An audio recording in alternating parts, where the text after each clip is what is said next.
alle måder gør et stort indtryk på os, der ser den. Velkommen til manden bag filmen, Omar Zaghari, først og fremmest. Ja, det er godt.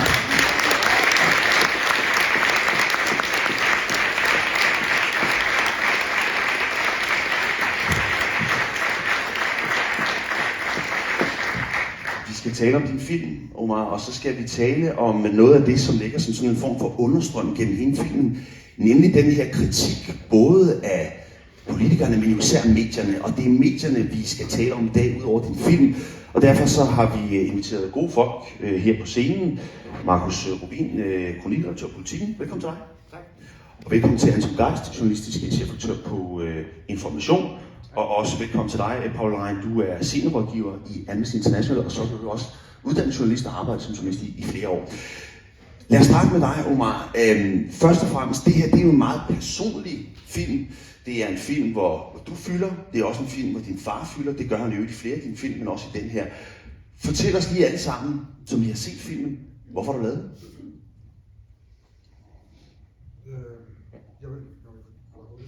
Du skal trykke, tror jeg. Ja. Så tag den her, Omar, så kan vi... Så er der rykket. Okay. Altså, jeg ville ønske, det var en film, jeg ikke skulle lave. Det var ikke en film, jeg havde regnet med, at jeg skulle lave. Ikke ligesom i den her forstand i hvert fald. Altså, jeg har gerne vil lave film om Palæstina, og det har jeg også gjort før, og det har også været min drivkraft for at lave film de sidste mange år. Og forsøgt på det. Det har også været svært at få projekter igennem, men man kan sige, den er for mig det der, altså måske et eller andet sted, den vigtigste film, jeg har lavet, selvom jeg ikke nyder at se den. Jeg havde egentlig håbet på, at den var, at vi var nået længere. Jeg snigede mig ind der, men jeg troede, der var så lang tid tilbage. Der er cirka 14-15 millioner palæstinensere på verdensplan. Det er det samme som det officielle tal på jøder. Og lige nu er palæstinenserne ved at blive udryddet.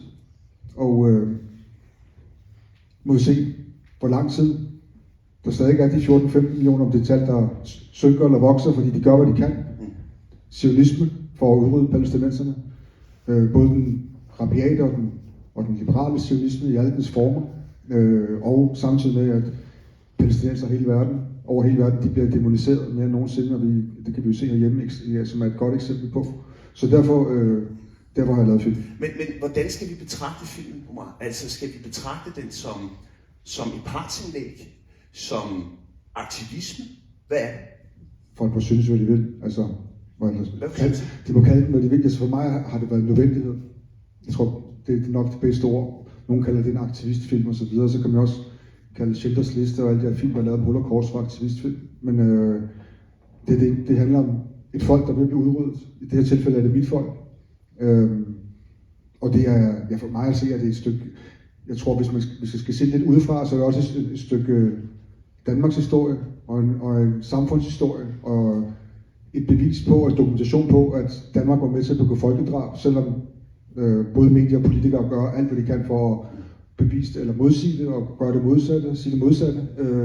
Så forhåbentlig står den også til eftertiden en gang, når folk plejer at være mere fornuftige, når der går nogle 100 år og se tilbage, og forhåbentlig kan der være, at den her film måske også en del af alle de andre beviser og dokumentation på folkedrab på, og især i det her tilfælde, at Danmark kan ikke sige om 50 år, at de hjalp palæstinenserne, ligesom de også har løgnagtigt prøvet at have en officiel historie om, de hjalp jøderne under 2. verdenskrig. Så det modbeviser det. Anton Geist, når du ser den film her, hvordan betragter du den så? Er det aktivisme? Er det et partsindlæg? Eller er det en vigtig personlig skildring, som gør det nemmere at forstå den her konflikt, når man sidder hjemme i Danmark? Jeg forstår det primært, og der hedder man med hul igennem her. Jeg forstår det primært som en personlig beretning, som jeg synes er stærk, der fortæller historien om, hvordan helt tilbage fra Nakba-barn, at det bliver nedarvet gennem generationer, traumet derfra. Jeg synes, der er en stærk beskrivelse af oplevelsen af at bo i et land, hvor man oplever, at det land ignorerer eller måske ligefrem understøtter nogle forbrydelser, der bliver begået imod ens folk. Jeg har også nogle issues med store dele af filmen faktisk. Altså jeg synes, den er mindre stærk som dokumentation, som du kalder den, Omar. for folkedrab og så videre, men det kunne jeg forestille mig, at vi skal grave os dybere ned i. Ser du også nogle problematikker i forbindelse med den her film, som gør den problematisk? Jeg ved ikke, om den er problematisk. Jeg synes, det var en stærk film, men jeg synes, lidt som Anton, tror jeg ser den mere som et personligt partsindlæg set fra en side. Det tror jeg heller ikke, Omar prøver at fortælle, at det er en neutral skildring. Han gør jo mange gange opmærksom på, at han er palæstinenser, og det er set gennem de traumer, han har som barn fra hans fars fordrivelse. Så jeg synes helt sikkert, at jeg har også issues med fortællingen, men jeg synes, det er en stærk personlig beretning. Hvad er det for en issues? Jamen altså, jeg synes jo for eksempel, der er forskellige, jeg synes jo for eksempel, bliver der jo brugt utrolig meget energi på, den israelske, det jeg vil kalde de israelske krigsforbrydelser i Gaza, og meget lidt energi på Hamas' terrorangreb i Israel. Jeg synes, at der er for mig at se en mangel på empati med de israelske ofre for terrorangrebet 7. oktober 2023. Jeg synes, at den bedste vinkel ville have været at vise empati på begge sider, fordi jeg synes, at grundlæggende at civile, der bliver dræbt uden at have gjort noget, er lige store ofre. Så synes jeg også, der er, måske en historiefortælling, der er en meget selektiv. Vi hører ikke meget om FN-delingspligt fra 1947, vi hører meget om fordrivelsen fra 1948. Men det synes jeg er fint som en personlig beretning igen. Jeg synes, det er fuldstændig fint og legitimt at lave en personlig beretning, men jeg synes ikke, det er sådan en dokumentaristisk historie om, hvordan sådan var det. Paula Rein, hvordan ser du på den her film? Har du også nogle issues med den? Jeg ser den helt anderledes end Markus Rubin, når vi ellers sidder i samme rum. Jeg ser absolut en empati, også med den anden side, men så må sige, jeg ser en menneskelig skildring, som er nødvendig, ikke bare for Omar, men den er nødvendig for os. Det er en nødvendig film for os at forholde os til. Og den fortæller jo en historie, som er sådan set kendt, hvis man gider at læse historiebøgerne.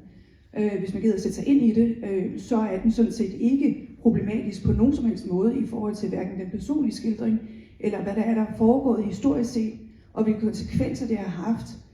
Men den er personligt fortalt, så det vil sige, set med journalistøjne er det jo selvfølgelig et partsindlæg, men det er et dygtigt partsindlæg, det er et veldokumenteret partsindlæg, når man kender historien, når man er fulgt med også i de seneste års historie. Så på den måde ser jeg på ingen måde nogen problemer i den. Jeg synes, det er en meget stærk fortælling, og som sagt en nødvendig film, fordi en af de ting, som jeg synes er, for ligesom at tale om det her med medierne, så er det jo meget tydeligt, og det bliver også udstillet meget tydeligt, at grunden til, at Mette Frederiksen er fuldkommen blank på historien på det her område, er jo fordi, vi har nogle medier, der ikke har gjort deres arbejde. Og det vender vi tilbage til, Paula, lover dig. Vi skal nok tage en mediediskussion, som ja, helt i bund. Og det er rigtig, rigtig vigtigt, altså fordi det gør jo, at Danmark er så langt bagud i opfattelse af, hvad der foregår, men Omar ved det, han er vokset op med det, og han mærker det og føler det, og ja. Omar Sagabi, så lad os gribe fat i noget af det, som der bliver talt om herover. Altså den her sådan meget ensidige skildring af konflikten. Der er jo nogle forfærdelige billeder med i den film af palæstinensere, som er børn, som er hårdt såret. Det er frygteligt, det er hjerteskærende. Hvorfor er der ingen billeder, ingen sekvenser med israelere, der er såret? Hvorfor er der ingen billeder af de 1200 personer, som blev slået ihjel 7. oktober? Hvorfor er der ingen billeder af de gidsler, som Hamas har taget? Hvorfor er det ikke med i din film? Der er også nogle billeder fra den 7. oktober, men der var lige et øjeblik, det tror jeg. Jeg tænker, okay, jeg har faktisk fanget jer. Men så alligevel ikke. Så alligevel skal det handle om Israel og de jødiske lidelser og Israel og 7. oktober. Jeg troede lige et øjeblik, men alligevel så skal det handle om den sionistiske version. Det skal handle om besætterne, det skal handle om kolonimagten i Israel, hvor alle israelere er kolonister. Og man kan synes, man vil om Hamas og så videre, men den 7. oktober, og bliver ved med, og det er, vi sidder her i Danmark, vi har helt accepteret, at det var et terrorangreb, Vi taler ikke om, hvad Israel gør. Det er helt valgt, det du siger der, men prøv lige at svare på spørgsmålet her. Hvorfor er der ikke sekvenser med i din film, der viser dræbte civile israelere? Man ser så også 7. oktober i det her. Men det her, altså hvis jeg sad her som jøde og skulle forsvare og skulle sidde og betale om Schindlers liste, for eksempel, jeg var Steven Spielberg, ville så stille mig spørgsmål, hvorfor ser vi ikke de døde tyskere eller de døde nazister, som det jødiske oprør, de gik drab imod? Hvorfor ser vi ikke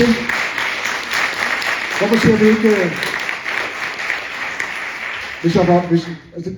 Altså den vestlige verden har koloniseret, hvad kan man sige, den arabiske verden, den afrikanske verden og den asiatiske verden i århundreder. Og Israel er den sidste bastion af det imperialistiske styre. Og palæstinenserne, de betaler prisen. Og så sidder vi her igen. Vi har lige set en film, der handler om et folkemord på palæstinenserne. Og så, hvorfor er der ikke nok om kolonisterne? Hvorfor er der ikke nok om besætterne? Altså det er det samme, og det er det, der er helt problemet. Og det er derfor, vi sidder her og skal faktisk have den her snak. Okay, og jeg vil bare gerne holde fast i mig.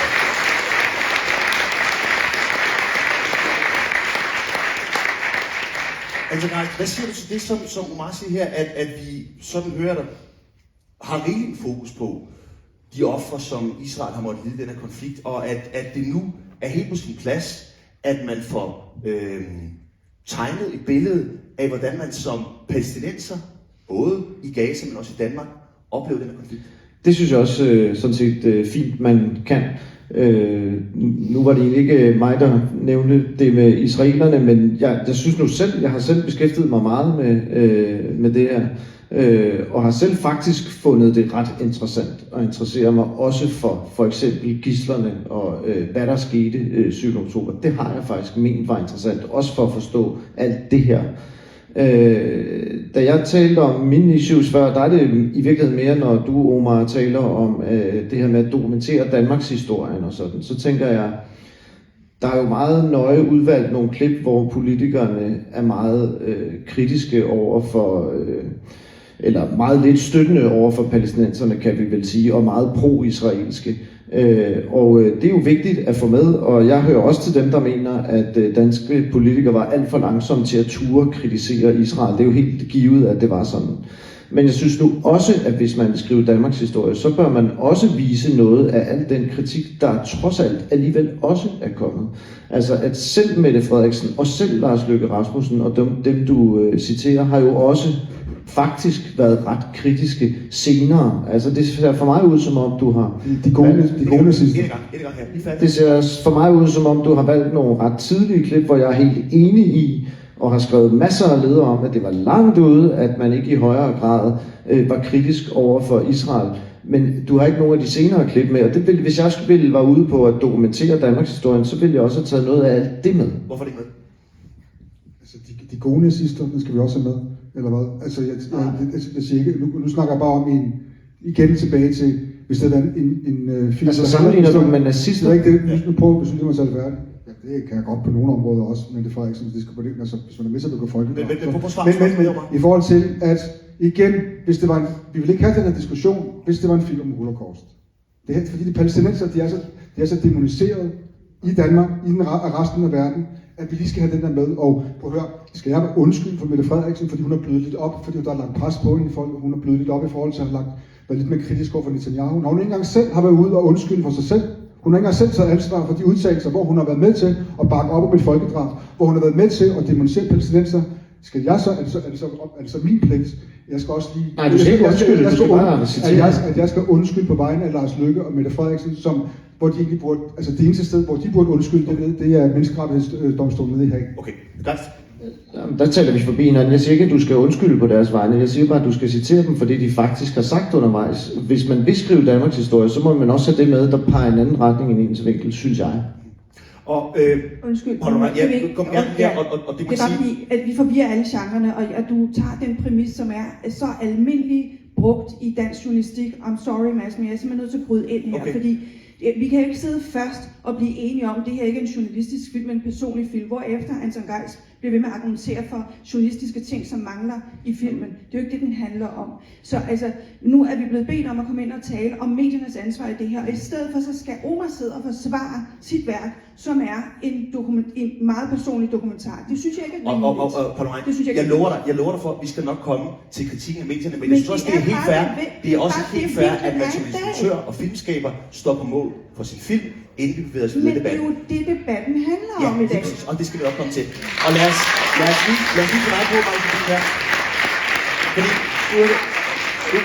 nu hører det her, I hører William sige, og det er også det, du siger i virkeligheden, Sagat. Det her, det er ikke som sådan et klassisk journalistisk produkt. Det er noget andet.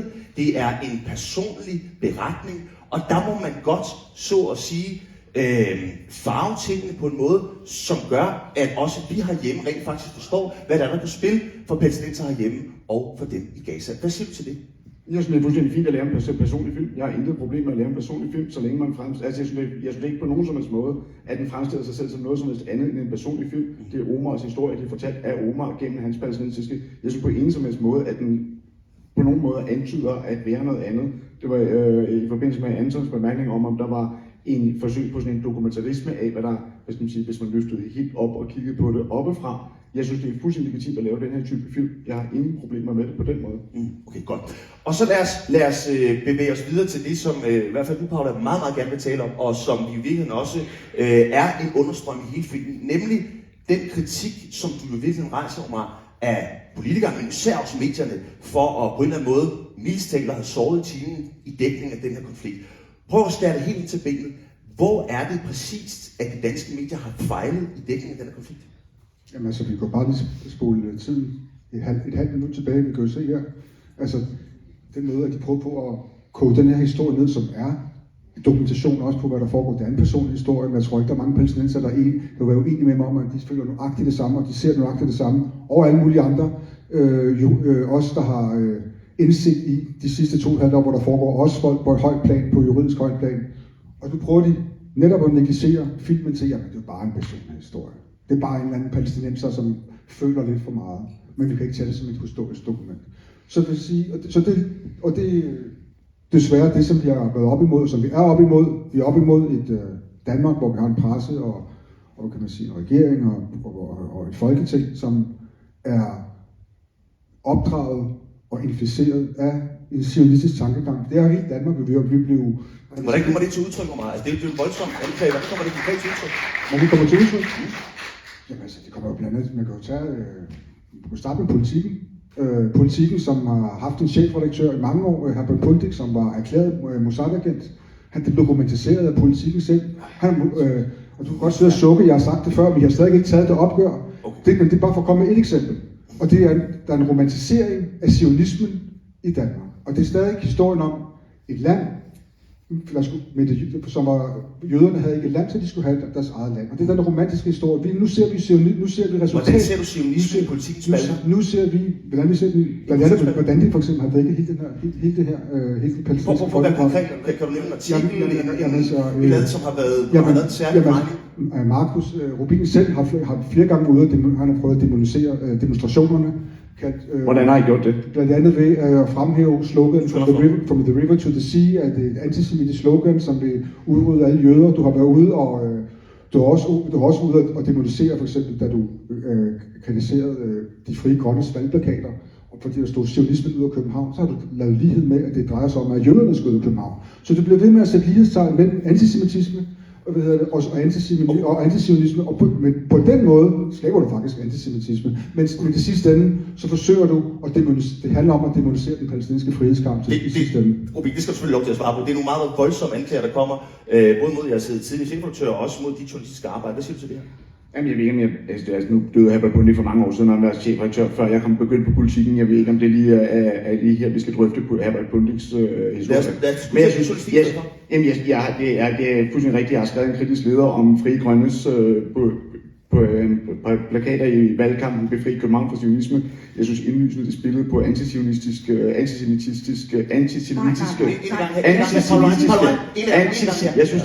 antisemitiske undertoner. Det var præcis den type, den farvevalg, den måde, man skrev under Nazi-Tyskland. Det var præcis det gule på det sorte.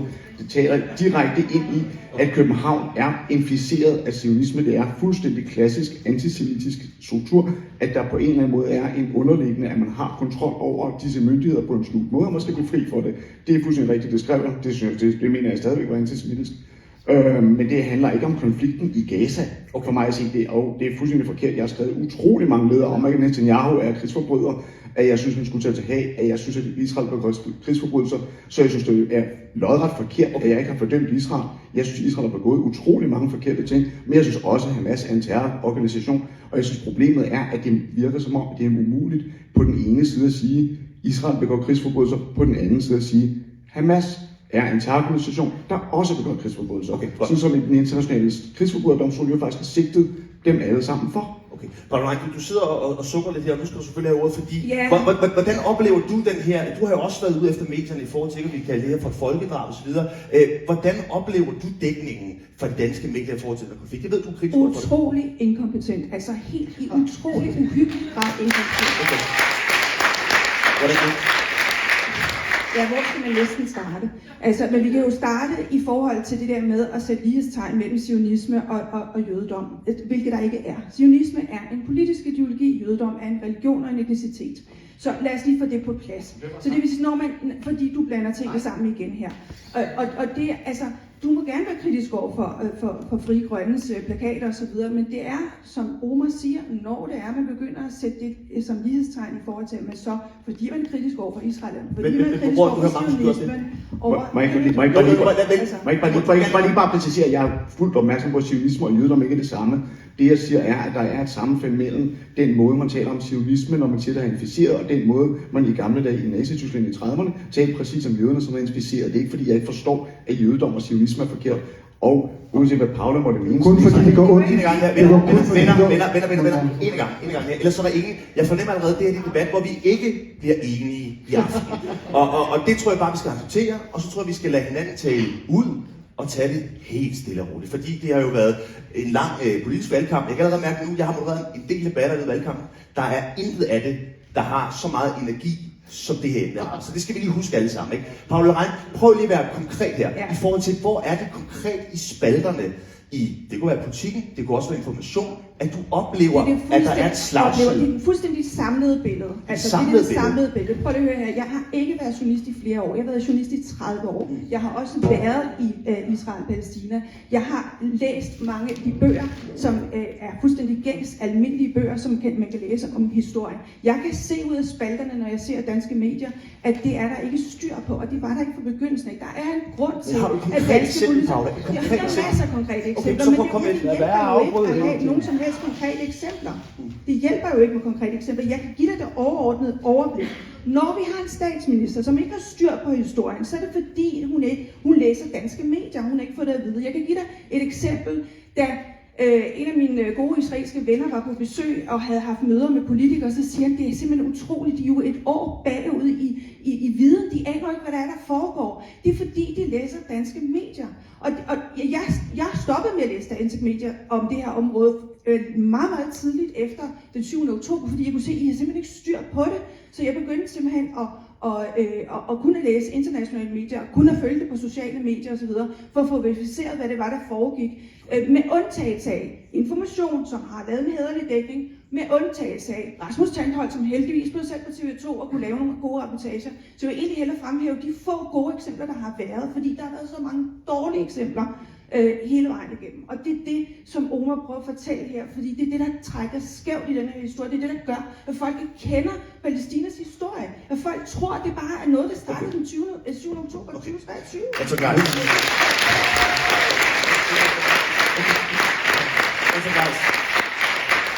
Jeg må forstå, at information er duksen i klassen her i forhold til at have leveret en super god dækning af det her. Hæderligt. Okay, fair nok. Kan du genkende noget af det, som Paula Rein her rejser? Altså, det er jo sådan meget, hvor man siger, voldsom kritik af den sådan generelle mediedækning herhjemme i forhold til den her konflikt. Jeg vil ikke påstå, at jeg har sådan et fuldt overblik over den danske mediedækning. Jeg savner lidt nogle konkrete eksempler. Jeg synes også, der er også mange ting, der irriterede mig undervejs, når jeg har læst det. Jeg tror faktisk mest, at jeg har været forarvet over medierne på lederplads, egentlig. At jeg synes, der er gået helt utrolig længe før ledere bredt i mange aviser har fordømt Israel. Det mener jeg, at Markus er en af dem, der har gjort, og det mener jeg også sig selv, og vi på Information har gjort hele vejen igennem. Så jeg synes ikke rigtig, vi er helt af de rigtige repræsentanter, eller vi er helt de rigtige skydeskiver for den kritik der. Men for mig at se, er det mest faktisk på lederplads. Det er meget muligt, at Paula har ret i, at der også er meget uvidenhed, der præger den journalistiske dækning i øvrigt. Altså jeg kan konstatere, at vi på Information har jo, nu arbejder du i Amnesty nu, så vidt jeg ved, ikke? Og I har lavet det store nummer ud af under Gaza-krigen, det er jo den militære danske eksport til 35 fly. Det er jo noget, vi har gravet ud. Det er Information, der sammen med Danwatch har afdækket hele det der kompleks der. som vores journalister i øvrigt vandt Cavlingprisen for. Hvad hedder det? Det er det, du kalder hæderligt, ikke? Ja. Jeg hedder det godt. Okay, godt. Det er positivt. Okay, ja. Nå, det... ja. Okay, ja. Så jeg synes som sagt ikke, at vi helt er de rette, for jeg synes det faktisk mest er på lederplads. Men jeg kunne godt tænke mig nogle eksempler, fordi det er svært at diskutere, når man ikke har nogle eksempler, konkrete eksempler på, hvad det er. Jeg kommer med eksempler. Ja, så lad os endelig få nogle konkrete eksempler på banen. Omar, du har noget med her, kan jeg se. Så nu holder vi lige fast i politikken, for jeg vidste, altså Markus kom jo med i sidste øjeblik i dag, og det var jo en oplagt mulighed, fordi politikken er måske en af Danmarks største problemer, når det kommer til zionisme. Fordi at, vi ved godt, at Berlingske og hele Berlingske koncern, det er en rabiat koncern, som det svarer til Fox News osv. Men det politikken gør, det handler om medierne. Ja, selvfølgelig. Men politikken, de anlægger den her bløde, liberalistiske Vogue-facon, hvor de altid på de rigtige mennesker, så på de svage side, de homoseksuelle, de transseksuelle, indvandrerkvinder fra Afghanistan, der har været udsat for tortur osv. Men når det kommer til Israel, så fodrer de danskerne med den her bløde form for zionisme, som gør det spiseligt. Nu kommer jeg lige med et par eksempler, for eksempel som det er på politikken. Der er en artikel her, hvor de har skrevet om, den hedder Israel tager første skridt med dødsstraf til terrorister. Og det er Ben Gvir, som er Israels svar på Paludan, som så er indrigsminister, som så vil indføre dødsstraf til kriminelle, ifølge ham, palæstinenser. Allerede der har politikken taget stilling og kaldt palæstinenserne for terrorister. Der kommer et andet eksempel. De lavede også en artikel, som modigt og gævs om alle de værste, de værste diktatorer i verden. Okay. Og der er det folk, der hedder fra Vladimir Putin til Kim Jong. Så de lavede en liste over de værste diktatorer i hele verden. Men Netanyahu var ikke på den liste. Okay. Og det viser jo igen den her måde, som i politikken, Markus Rubin i spidsen, igen og igen hvidvasker Israels forbrydelser. I hvidvasker Israels forbrydelser, Markus Rubin. Jeg tror, nu har jeg jo ikke Omars artikler lige præsent, men det virker på mig, som om den første artikel var en nyhedsartikel om, at Israel vil indføre dødsstraf, og de så skriver, de tager første skridt i at indføre dødsstraf. Det er svært for mig at tro, at politikken er store tilhængere af dødsstraf. Det vil være modstandere ikke hele vores, i hvert fald de tider, jeg har været med. Så er der formuleringer? Ja, men hvis der, nu kan jeg jo ikke læse historien, men hvis det er, at de tager første skridt i retning af at vedtage en lov om dødsstraf, synes jeg ikke, det er forkert at skrive. De tager første skridt, jeg aner ikke, hvad artiklen mere konkluderer. Jeg tvivler på, at vi har bakket op om dødsstraf. Det vil være utrolig mærkeligt for os. Og jeg synes, mene hvad man vil om Netanyahu, så synes jeg ikke, at han er diktator. Jeg synes, han er krigsforbryder, men det er ikke det samme som at være diktator. Så på en liste over diktatorer, synes jeg også, det bliver misvisende. Jeg synes, det er blandt tingene sammen, og jeg synes, det er problemet med det. Nu beskylder Paula os for ingenting at vide. Jeg synes faktisk, det vil være at tage ned til folk og sige, at Netanyahu ikke var folkevalgt. Han er rent faktisk folkevalgt. Det er en del af problemet. Hvis der står tyranner, undskyld, jeg retter mig selv, der var ikke diktatorordet, var de værste tyranner. Ja, men okay, det er til at vide umiddelbart, når nu ser du diktator før. Jeg synes heller ikke nødvendigvis, at i virkeligheden han er en tyran. Jeg synes, at han burde komme for, jeg synes, han har begået krigsforbrydelse. Jeg synes ikke, han er en tyran. Jeg synes, han er en demokratisk folkevalgt leder. Jeg synes, det er problemet, at Israel har valgt en folkevalgt. Palæstinenserne har ikke valgt ham? Nogle af palæstinenserne har valgt, for nogle af dem har stemmer af Israel. Jeg skal bare lige forstå dig ret. Altså den, du læser op af der, hvor det er en nyhedsartikel, hvor rubrikken er, at man vil indføre dødsstraf til terrorister. Dit problem med den rubrik er, at der står terrorister. Er det ikke rigtigt forstået? Blandt andet. Hvad er i øvrigt problemet? Hvad er i øvrigt problemet? Det er et af mange eksempler på... Men okay, så problemet er, at der står terrorister. Det er jo simpelthen så tyndt. Altså, men jeg tænker, det er det, du kommer med. Hvis du har siddet derhjemme og let på politikken.dk efter noget, du substantielt kunne kritisere. Prøv at høre. Så har du fundet... Nej, det er det ikke. Nej, det er simpelthen... Prøv at høre. Vi er nødt til lige at antage færdig. Ja, tak skal du have. Det er da et eksempel på, hvor tyndt det er. Altså, du kunne have kommet med et eller andet substantielt. I stedet for så er det i en rubrik. Der er nogen, der er terrordømte, går jeg ud fra. Det er dem, der, eller det ved jeg. Det er dem, der er terrordømte, der kan få dødsstraf. Og fordi de så skriver terrorister, det kan man måske godt være kritisk overfor. Men er det virkelig det, du har at skyde med? Altså, jeg kan komme med mange eksempler. Der er også... Jeg synes, det betyder rigtig meget, den måde, man vinkler de forskellige historier på. For eksempel, når politikken skriver, om der er blevet slået, når der er blevet myrdet journalister ihjel, eller myrdet journalister i Israel, skriver de, journalister dræbt i Israel, eller undskyld, dræbt i Gaza. De skriver ikke om, hvem der har slået dem ihjel. Der er sådan overskrifterne, de skriver ikke, hvordan de bliver slået ihjel, men nærmest som at de er afgået ved døden, men naturlig død. Og jeg så vil lige sige, jeg tror ikke, jeg skal abonnere på Information igen, efter det her. Men jeg vil sige, jeg har jo talt eksempler, ja. Også og Rubin også, som har været ude og sige, at han mener ikke, at Israel kan kaldes for en apartheidstat. Du har også din kollega Jericho, som er jo selv i gang også, gå ud og kritisere Israel, men Netanyahu, men ikke ser, men igen gør sionismen spiselig, netop ved kun at tage fat i Netanyahu, den onde Netanyahu, som du ikke vil kalde for en tyran. Men igen, det er ikke, I vil ikke tage fat i, hvor problemet virkelig ligger. Det er Israel. Det er Israel som koncept, som kolonistat, der er problemet, og det problem ligger så også hos dig her.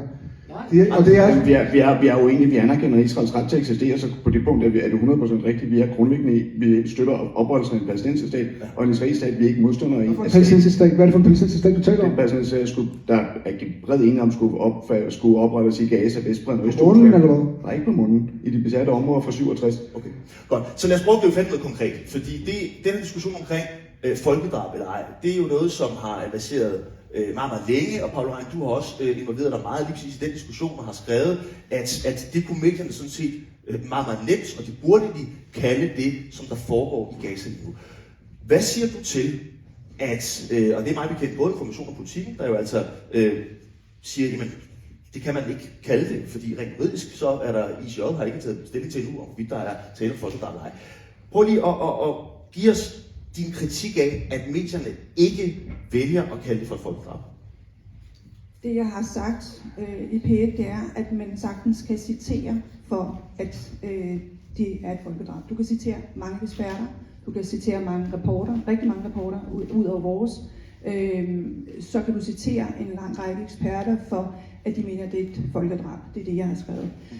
Og jeg har også sagt, at når der er så mange, der mener det, så har man også en mulighed for at sige det, mange eksperter betegner som et folkedrab. Så langt kan man gå. Så du mener konsekvent, at medierne burde kalde det, der foregår i Gaza, for et folkedrab? Ja, det kunne man godt. Okay.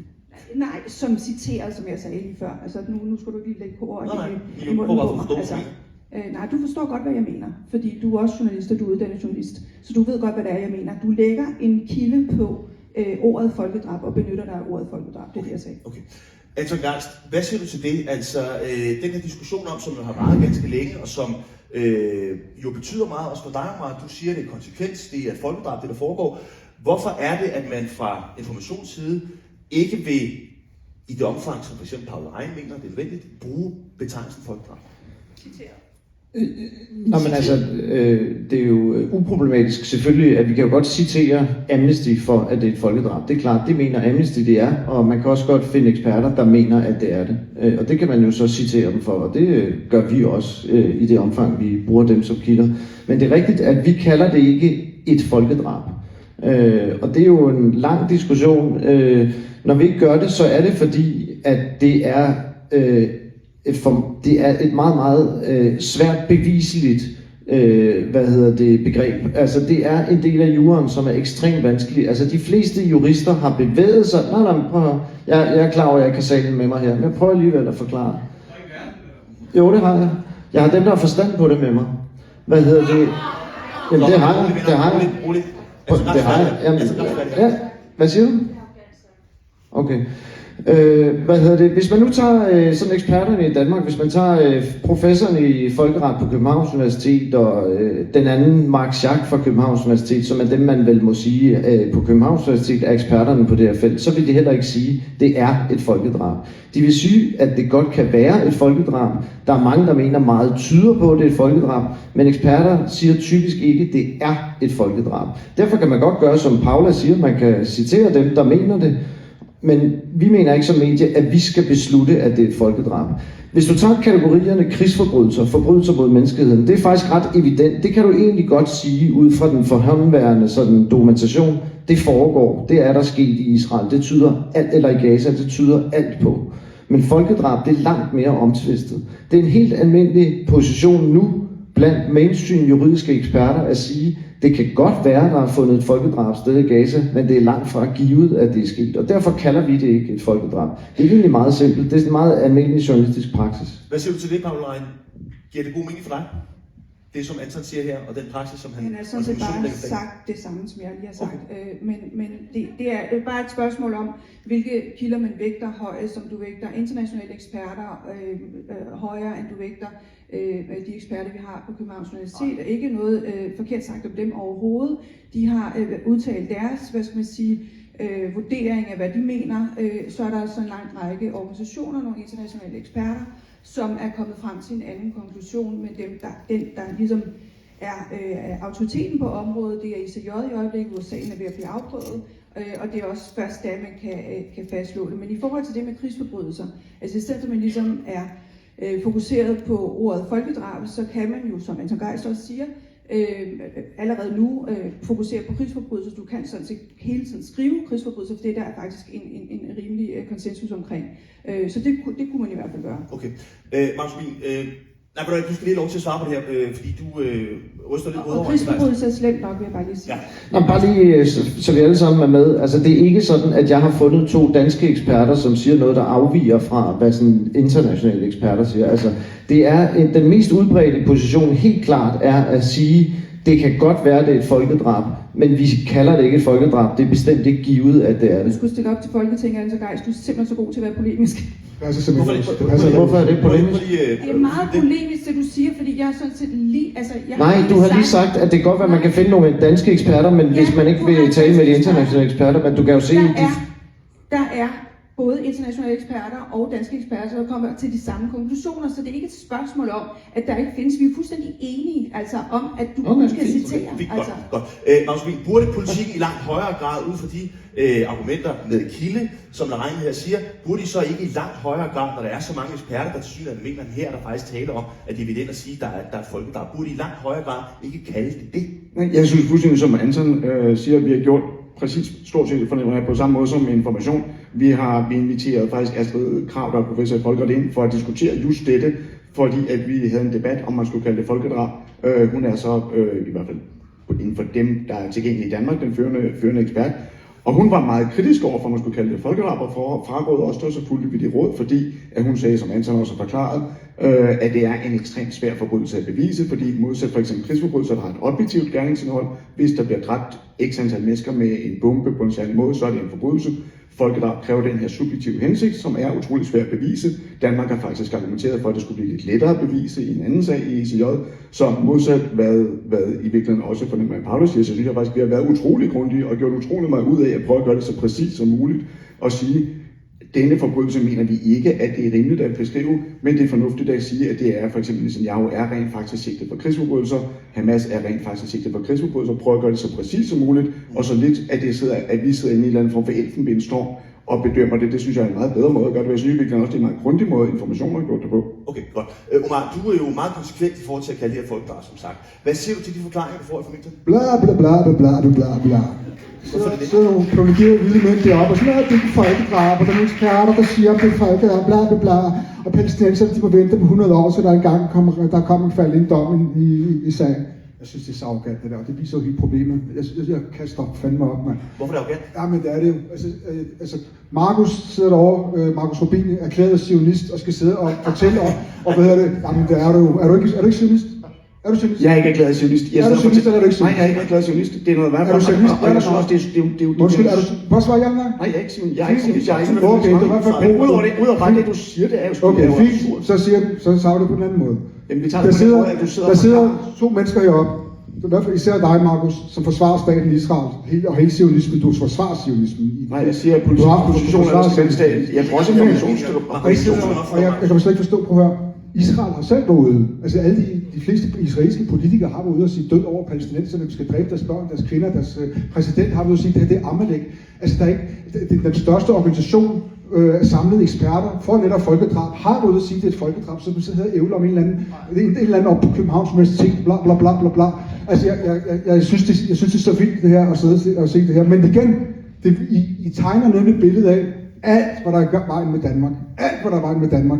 Den her arrogance, der er i forhold til, at I skal sidde og diskutere palæstinensiske liv, og hvem der er mest værdig, og hvorfor noget, der er et folkedrab i verden, når Israel selv har gjort, altså israelerne, de har selv gang på gang stået frem i deres arrogance og kaldt død over palæstinenserne. Hvor mange flere beviser, og vi ser bomber skoler, der er 3.000 hele palæstinensiske familier er blevet udslettet. 6.000 palæstinensiske familier, hvor der kun er ét medlem af familien tilbage.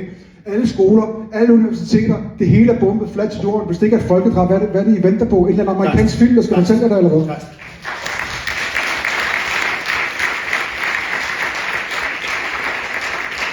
Altså, jeg ved faktisk ikke, hvem der er mest arrogant. Altså, jeg prøver at lytte til sagkundskaben, og du konkluderer selv. Altså, ICC, som er den internationale straffedomstol, de kunne tiltale Netanyahu og Gallant og dem, de har tiltalt for krigsforbrydelser, forbrydelser mod menneskeheden og for folkedrab. Men de valgte at tiltale dem for krigsforbrydelser og forbrydelser mod menneskeheden, efter at et ekspertpanel havde gennemgået alt deres materiale. Og det skyldes jo nok, at der er en pointe i det, vi siger, nemlig at det er uklart, om det er et folkedrab. Men hele din kritik også bygger på, hvad jeg mener er en udbredt misforståelse, især i det her miljø, som du tilhører, og som jeg fornemmer, at en stor del af tilskuerne også til at tilhøre, at hvis man ikke siger, at det er et folkedrab, så tager man det ikke alvorligt. Det er ligesom den sådan overbevisning, I har. At hvis du vil vise, at du tager det her seriøst, så skal du også sige, at det er et folkedrab. Men det er jo en fejlslutning. Der findes ikke sådan et hierarki i international ret. Det vi taler om, det er åbenlyst forbrydelser efter international ret. Det taler Markus om, og det taler jeg om. Vi siger, at det er krigsforbrydelser, det er forbrydelser mod menneskeheden. Det tyder alt på, vi er ikke sikre på, at det er et folkedrab, og det er i virkeligheden heller ikke afgørende. Det er dig og mange andre, der har oprettet det her hierarki, og har fået bildt en masse mennesker ind, af alle dem, der ikke er med på at kalde det folkedrab. De tager ikke selv situationen alvorligt, og det er en fejlslutning. Er det jo en fejlslutning, Paul Rein? Køber du det, som der bliver sagt her fra Anton Geist? Altså, det er den her opfattelse... et validt synspunkt. Jeg synes, det er et validt synspunkt, men det er en holdning. Nej, jeg er ikke enig. Jeg stoler faktisk på vores juridiske eksperter i en organisation, der har eksisteret siden 1961, og som har erfaring med at dokumentere menneskerettighedskrænkelser over hele verden. Human Rights Watch siger det på en anden måde også.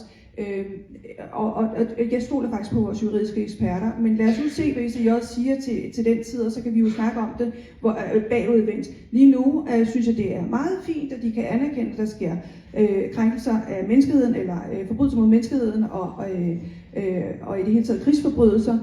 Det synes jeg faktisk er ret væsentligt også at tale om, i stedet for at vi står fast på det her ord, eller diskuterer ordet her, fordi jeg synes faktisk, og jeg vil holde fast i kritikken af, at overordnet set, så synes jeg ikke, at det danske samfund har været civiliseret ordentligt af danske medier, med få undtagelser, og jeg har virkelig ikke ændret holdning efter det her, fordi jeg kan simpelthen høre på de to herrer, hvor de er henne i forhold til det her, og jeg stoler ikke på dem, jeg har simpelthen tillid til dem. Du har ikke tillid til dem? Jeg har det samme måde, jeg har ikke tillid til.